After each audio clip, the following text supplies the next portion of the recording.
Amigos y amigas, gracias por acompañarme a una nueva videoinformación más en su canal Las Crónicas del Chairo. Señores, en medio de críticas, Hugo López-Gatell afirmó que tiene todas las posibilidades de llegar a la candidatura por ser el coordinador para defender los comités de la Cuarta Transformación en la Ciudad de México. Y pues en entrevista con el programa del financiero Bloomberg, en donde el periodista René Delgado pues entrevista al ex subsecretario de Salud, aseguró que de acuerdo con una encuesta realizada con una firma encuestadora muy conocida, menciona que tiene un reconocimiento, un gran reconocimiento y conocimiento de la sociedad por un aproximado del 82% de la población, y en simpatía electoral le arroja un empate técnico con Clara Brugada y Omar García Harfuch.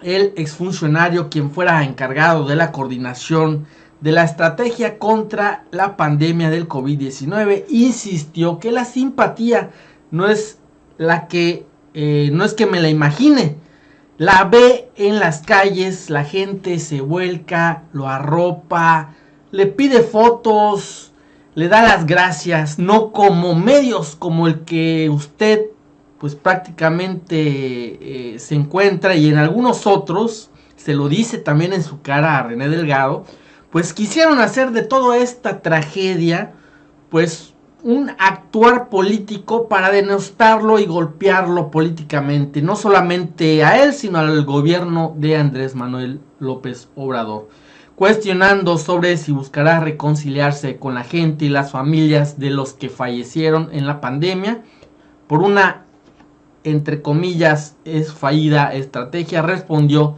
que no necesita cambiar para que me crean. Yo necesito seguir siendo quien soy, porque esa es mi palabra. También aclaró que la política no la ve como una forma de acumular poder, sino sino de querer, de buscar protección, como algunos han querido suponer, pero también subrayó que si el pueblo no lo favorece, buscará el espacio donde pueda servir y estar en el proceso de la Cuarta Transformación. Amigos, amigas, vamos a ver este fragmento de entrevista en donde el doctor Hugo López-Gatell pues habla y pues responde a todos estos cuestionamientos realizados.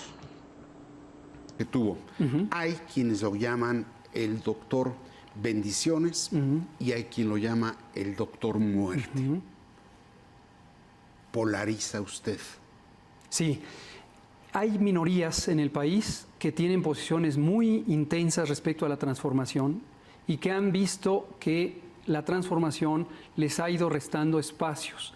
En algunos casos es una percepción sin fundamento. Sabemos, por ejemplo, que en esta administración que se logró sacar a 5 millones de personas de la pobreza, al mismo tiempo las ganancias del empresariado mexicano en su conjunto y la bonanza económica para los sectores adinerados ha sido no se me abra tanto. Histórica. Estamos hablando del doctor López-Gatell. Pero regreso al punto. A ver. Cuando yo participé en la encomienda que tuve, no solo por el cargo formal que tuve como subsecretario de Salud Pública y mis responsabilidades legales, sino también por la encomienda específica del presidente, directamente de él, para que yo fungiera como coordinador y como vocero de la respuesta a la pandemia, automáticamente las fuerzas políticas que no quieren la transformación me vieron como el blanco directo con el que podían canalizar sus distintas críticas. Y no olvidar, el trabajo que hicimos antes de la pandemia de COVID incluye políticas públicas que han restringido este problema de la comida chatarra, la bebida chatarra, también el tabaco, que son los enemigos grandes de la salud pública, y eso obviamente en compañías globales muy poderosas levantó una insatisfacción muy grande que se canalizó hacia mi persona. Usted me está diciendo, son minorías los que me repudian. Numéricamente lo son, 80% apoya la transformación. Yo hice bien mi trabajo, ¿tiene usted la conciencia tranquila? Bueno, esa pregunta no solo me la han hecho, yo mismo me la hice todos los días durante la pandemia de COVID y me la sigo haciendo todos los días. Es mi costumbre, es mi moral, es mi ética. La reflexión que tenemos es que y esto está reconocido por los organismos internacionales de salud, la respuesta ante el COVID que se dio en todas las naciones es muy semejante. Las medidas de salud pública que en su momento había antes de tener vacunas fueron muy semejantes, el confinamiento, las medidas de promoción de la salud, el acceso oportuno a los servicios de salud, etcétera. Con particularidades, en México sostuvimos, y yo sostengo hasta la fecha, que las medidas de prevención no se pueden imponer autoritariamente. Y eso fue parte de la narrativa que estos grupos que tienen intensas antipatías hacia la transformación exigían una actitud autoritaria, como la que se dio en muchas naciones, incluidas las europeas. ¿Reconoce usted algún error de su parte? Bueno, hemos hecho balances múltiples veces, tenemos un documento escrito, déjeme decirle para pronta referencia de la audiencia, tenemos un documento que publicamos desde junio de este año, que es precisamente el balance de la respuesta COVID y la proyección de cómo México debe prepararse para futuras epidemias. Pero el error, ¿dónde está? Hay situaciones que tienen que ver con la participación de actores sociales importantes. Los medios son unos de ellos. Los medios corporativos, no le quiero acusar a usted ni a este medio porque no me consta que esa haya sido la participación, se sentaron en el acto irresponsable de confundir a la audiencia, confundir a el pueblo respecto a las medidas de prevención. Permítame, porque lo voy a relacionar con eso. Hay una televisora aquí a pocas cuadras que incluso, y todo el mundo se acordará, llamó a desobedecer las instrucciones del gobierno. Imagínense la irresponsabilidad que eso significa y las consecuencias que tuvo en los miles de personas que murieron, que hoy ese discurso de odio, ese discurso simplista, me quiere atribuir a mí. Ese tipo de actos irresponsables de los medios que son concesionados y tienen obligación de dar una función social de interés público no se puede olvidar. Pero entonces es que es curioso. Yo le pregunto que si usted reconoce algún error, me dice usted que el error fue de algunos medios de comunicación. No, yo lo que le estoy diciendo es lo que casi no se oye en este tipo de medios. Porque en este tipo de medios error? Hubo muchas cosas que fuimos reflexionando. Mencióname 3. Le puedo mencionar, por ejemplo, hay comunidades de la academia que no las involucramos tempranamente y que se sintieron desplazadas, ofendidas, incluso a nivel personal, por no ser tomadas en cuenta tempranamente. Y esto llevó a una separación de el discurso, la perspectiva, que hizo que esas comunidades de académicas y académicos muy vigorosos, intelectualmente hablando, empezaran a hacerle el juego a estas narrativas políticas. Otro importante, en los distintos foros que tiene el Estado, incluyendo las cámaras del legislativo, no pudimos entrar a un debate racional, un debate sereno, que nos permitiera atender la realidad a partir de la evidencia científica.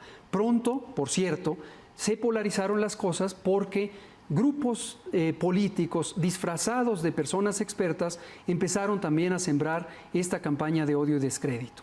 Otra importante tiene que ver con cuando nosotros cuidamos las economías familiares, nunca quisimos que se descuidaran las economías empresariales y se creó una narrativa falsa. Vuelvo, perdón que se los diga, pero gracias a los medios corporativos empezaron a sembrar esta idea de que solo se protegía a los pobres y que la bonanza económica se iba a perder. No olvidemos que el alto empresariado fue a ver al presidente a pedirle dinero, a pedirle créditos fiscales, en vez de poner a disposición del Estado mexicano sus capacidades para ayudar. Entonces, fue al final una dinámica social compleja.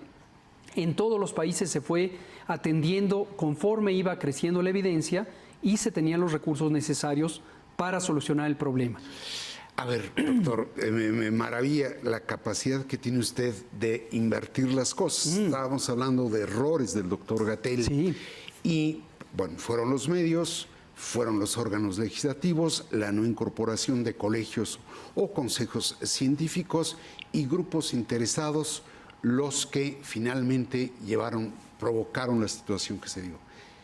¿Usted piensa contar con la simpatía electoral de los capitalinos para gobernarlos? La simpatía es un fenómeno que no se puede parar a la transformación. Y perdón que se lo diga, yo sé que en estos medios suelen querer no pensar en ello. La desigualdad social del país ha sido insultante, monstruosa. A ver, pero estamos hablando pero es que del escúcheme doctor lo que le digo. López-Gatell. Por eso, si usted lo que quiere es reducirme solamente para que yo hable de mí y no hablemos de la realidad, es parte de ese fenómeno. Ustedes quieren desconocer la realidad social. Espero que no sea su caso, porque sería muy lamentable. En México se vivía una situación de crisis profunda en el momento en que llegó con abrumadora mayoría la elección del presidente López Obrador. ¿Por qué razón? Porque vivíamos en la corrupción, vivíamos en el descrédito del país, vivíamos en la violencia y vivíamos en la acumulación imparable de la riqueza. Tenemos un gobierno que, como lo dije y usted lo sabe bien, sacó de la pobreza 5 millones de personas. Es un país que ha creado bonanza incluso para los grupos adinerados. Es un país que ha abierto oportunidades a personas que jamás lo tuvieron. No sorprende que hoy tengamos 80% de reconocimiento a la transformación, al presidente y en la ciudad a la doctora Claudia Sheinbaum. Ese es el legado sobre el que yo trabajo. La oportunidad de trabajar con el presidente 3 años en el momento de crisis más grande que haya vivido el mundo entero, la pandemia de COVID-19, fenómeno que no se había replicado en 100 años, desde luego me permeó de un entendimiento amplio de todo el funcionamiento del gobierno y de lo que puede significar para el bienestar de las ciudadanas y ciudadanos. Entonces, eso es lo que estamos trayendo hoy.